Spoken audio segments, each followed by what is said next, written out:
Yan, i-check ko ngayon itong water heater namin dahil nawalan kami ng hot water.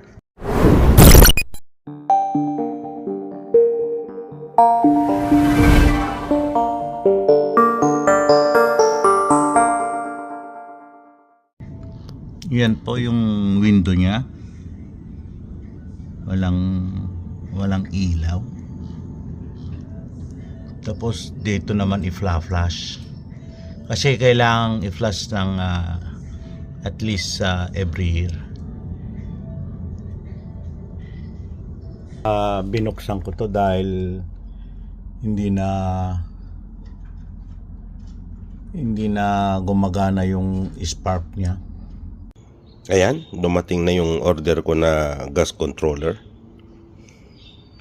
Sana parehas sila, pero yan ang nirecommend dahil wala na yung nakasalpak na dati. Ito, at meron pa akong thread sealant saka teflon na sealant. Puro pang gas yan para sigurado.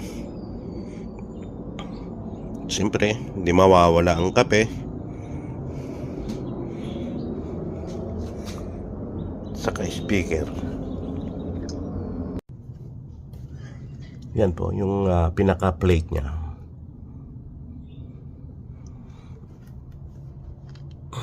Yan, ito naman yung luma.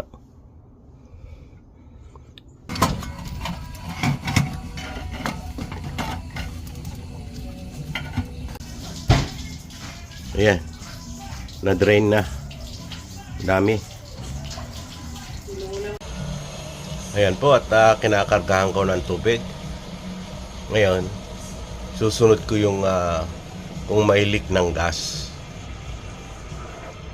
Ayan, sprayan natin ng tubig na may halong sabon. Tingnan natin kung may mga leak. Ayan, test natin. Buksan natin yung gas valve.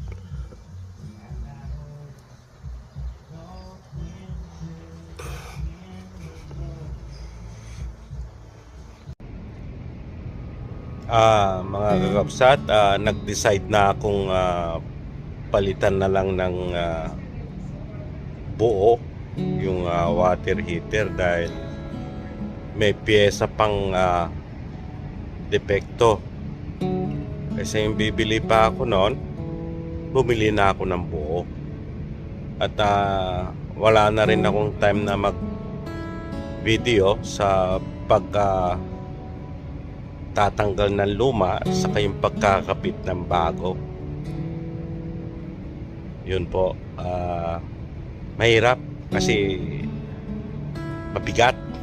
Bale, 3 kaming nagtulong-tulong doon, si Mrs. saka yung isa kong anak na lalaki.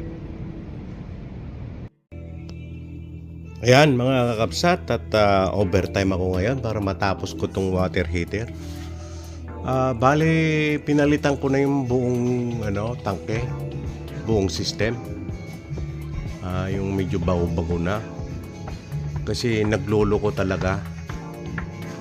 Medyo nakagastos pa ako doon. Mga 200.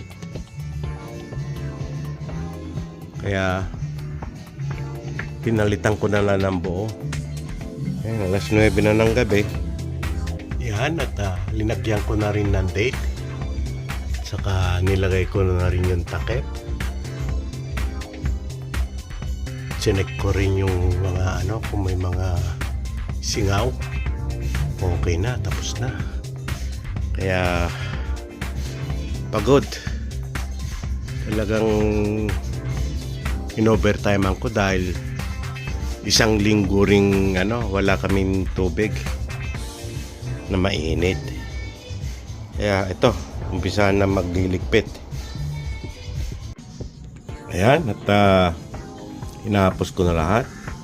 Bali, linagyan ko ng aluminum tape para sigurado. Kita nyo, nilagay ko na rin yung mga insulation. Ito yung lumang insulation niya. Ayan. Ito yung bago. Makapal yung bago. Kita nyo naman, parang professional grade ang pagkaka-install. Hindi ko lang na-video nung nung pagtanggal ko yung luma saka yung paglagay ko nito dahil walang time, walang panahon dahil niraras ko nga to. Ito, bali pininturahan ko yung tubo na yan para magandang tingnan. Yan.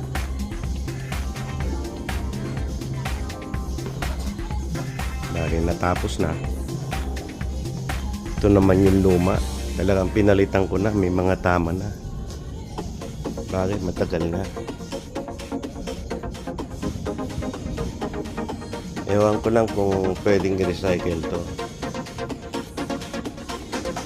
Kasi yung gas control, bumili ako nung bago noon. Hindi talaga may tama. Ayaw ko naman bumili ng partes nito, yung parang flame plate niya. Dahil mahal din yun. Kaya lumang model kasi ito. Kaya pinalitan ko na lang kaysa yung gagastos tapos magkakaproblema ulit. Bale, ito yung binili ko noon na partes ng luma.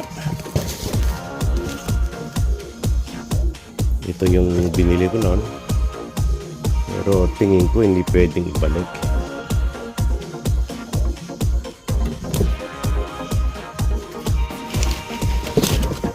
Ito naman yung luma.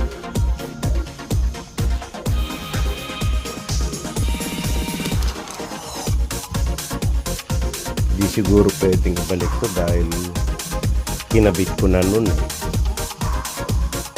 So baka itratry kung